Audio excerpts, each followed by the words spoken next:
그러면 궁금하겠지. 뭐가 궁금하냐? 누군데 여호와가?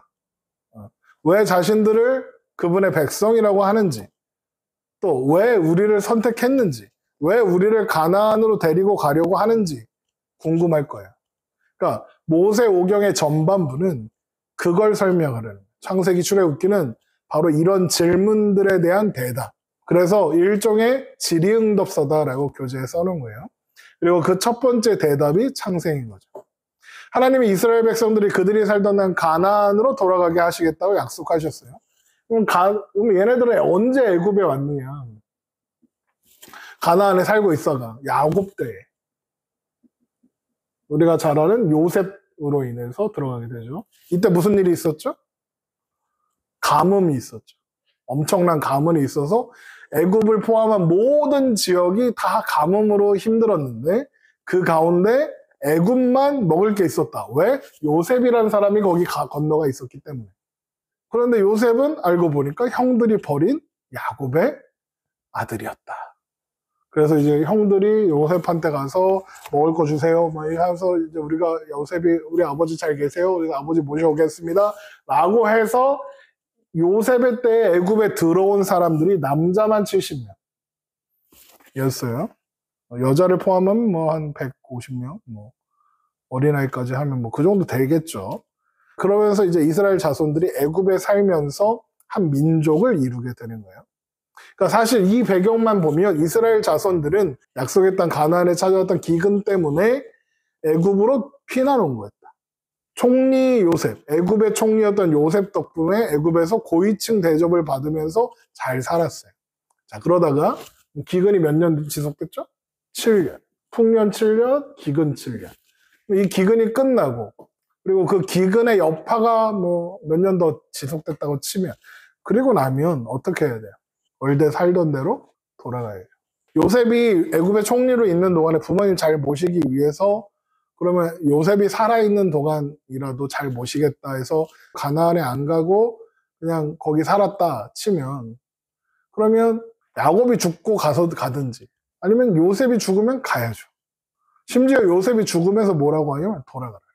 창세기 50장에 보면 돌아가라. 하나님이 돌아가게 하실 거다.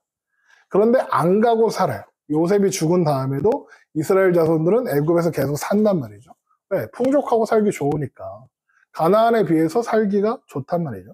그러니까 가나안은 정말로 젖과 꿀이 흐르는 땅이 맞아요. 단 비가 제때 와야 한다는 전제가 있죠. 비가 안 오면 가물어요. 아무것도 얻을 수 없는 땅이죠. 그러니까 그런 불안정한 가나안보다 애굽은 나일강이 있어서 매년 범람해요. 매년 땅이 리셋되는 거예요. 매년 땅이 비옥하게 해주는 땅이 되는 거죠. 그래서 먹고 살 걱정이 없는 게 애굽이고 이집트인 거죠. 그래서 가나안에 가기는 싫죠. 가나안을 기억하는 세대가 사라질 때까지 돌아가지 않고 가나안을 잃어버리고 하나님을 잊어버리고 살아가는 거예요. 그런데 하나님은 그들을 두기 원하시는 장소가 어디예요? 가나안이죠. 애굽이 아니라 가나안이란 말이에요. 그래서 하나님께서 애굽에 요셉을 알지 못하는 새로운 왕조가, 그러니까 왕이 바뀐 게 아니라 왕조가 바뀐 거예요. 우리나라를 말하면 고려시대였다가 조선시대로 바뀐 거예요. 애굽은 이제 계속해서 왕조가 새로운 사람의 왕조로 대체되는데 그러니까 왕조가 바뀌니까 요셉은 더 이상 상관없는 사람이 된 거예요. 요셉과 그의 가문과 그의 민족은 더 이상 상관없는 집이 된 거예요. 그래서 이스라엘 백성들이 요셉 때 받던 대우를 더 이상 받지 못하고 노예가 되는 것이 되는 거죠. 하나님이 이걸 허락하신 거예요. 그래서 이스라엘 백성들이 어떻게 되나요? 고통 속에 지쳐가고 부르짖기 시작하는 거예요. 출애굽기 2장 23절 한번 보죠. 여러 해 후에 애굽 왕은 죽었고 이스라엘 자손은 고된 노동으로 말미암아 탄식하며 부르짖으니 그 고된 노동으로 말미암아 부르짖는 소리가 하나님께 상달된지라. 하나님이 그들의 고통 소리를 들으시고 하나님이 아브라함과 이삭과 야곱과 세운 그의 언약을 기억하사 하나님이 이스라엘 자손을 돌보셨고 하나님이 그들을 기억하셨더라. 이스라엘 사람들이 부르짖었다. 그 소리가 하나님께 상달되었다라고 하니까 하나님께 부르짖는 것 같죠. 기도하는 것 같잖아요. 그게 아니에요. 하나님을 찾는 게 아니라 탄식하며 부르짖는, 하나님을 찾는 게 아니에요. 탄식하며 뭐라고 하는 거냐? 못 살겠다, 힘들다, 죽겠다, 고통 속에서 힘들다 그래요. 한탄하는 거예요. 그런 백성들을 보시고 그들의 고통 소리를 들으신 하나님께서 그들의 선조인 아브라함과 이삭과 야곱과 요셉과 약속하신 그 약속을 애초에 잊으신 적도 없지만 기억하사 드디어 역사 속에 모세를 등장시키시고 이스라엘 백성들을 애굽에서 구출해내어 시내산에서 하나님께 예배하게 하고 시내산에서 율법을 받게 하는 거예요.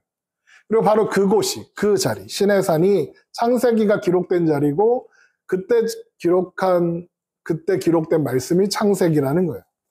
그런데 이스라엘 백성들이 그 전까지 그러면 어떤 상황 속에서 살고 있었느냐? 애굽이 엄청나게 많은 다신교회 국가예요. 해도신, 강도신, 개구리도신, 강아지도신 다 신이에요.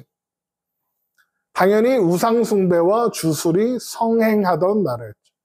모세가 10가지 재앙으로 애굽에 하나님이 행하신 일을 나타낼 때 주술사들도 막 뱀 만들어내고 막 물 빨갛게 변하게 하고 막 주술이 가득했죠. 태양, 달, 바다, 강, 독사, 짐승들을 다 우상으로 섬겨요. 그런 애굽에 400년을 살았으니 물들죠. 그 영향을 안 받았다면 이상한 거죠. 하나님이 누구신지, 하나님 어떤 분이신지 잊어버리는 거예요. 하나님은 그런 상황, 그런 자리에 있었던 이스라엘 백성들을 부르시고 하나님의 백성으로 세워가기로 하시는 거예요. 그리고 그 이야기가 기록된 게 모세오경이고 그 모세오경의 첫 번째 이야기가 창세기인 거죠. 그래서 모세오경은 하나님께서 선택하고 부르사 자기 백성으로 삼으신 사람들을 위한 책이다. 그래서 하나님의 사람들의 이야기가 창세기에 많이 기록되어 있는 거예요. 노아, 아브라함, 이삭, 야곱, 요셉을 선택하사 부르셨다. 하나님의 역사를 이루어 가신다. 이스라엘 백성들이 출애굽 과정에서 경험하는 모든 일들이 다 이걸 설명하려는 거예요. 하나님이 하나님의 하나님 되심을 드러내시는 장면.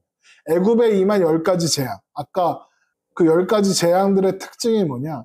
애굽의 신들이 박살나는 사건. 애굽의 신들이 그저 피조물이라는 것이 드러난다는 거예요. 애굽에 임한 10가지 기적. 홍해가 갈라져. 바다가 갈라져. 그 모든 모습들을 이스라엘 백성들이 보는 거예요.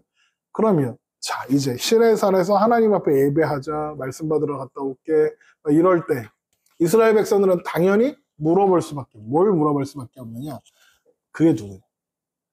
하나님이 도대체 누구냐? 하나님 어떤 분이길래 지금 이 고대 근동, 이 근동 지방의 최강국인 애굽을 저렇게까지 망가뜨릴 수 있는 하나님이 도대체 어떤 분이기에 우리를 부르셨다고 하냐?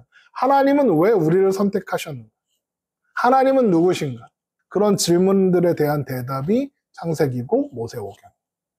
그러니까 하나님은 애굽의 문화와 종교에 절려 있던 백성들에게 눈에 보이는 태양이나 땅은 하나님이 아니다. 너희를 구원해낸 하나님이 진짜 하나님이다. 라는 걸 말씀하시려는 거고.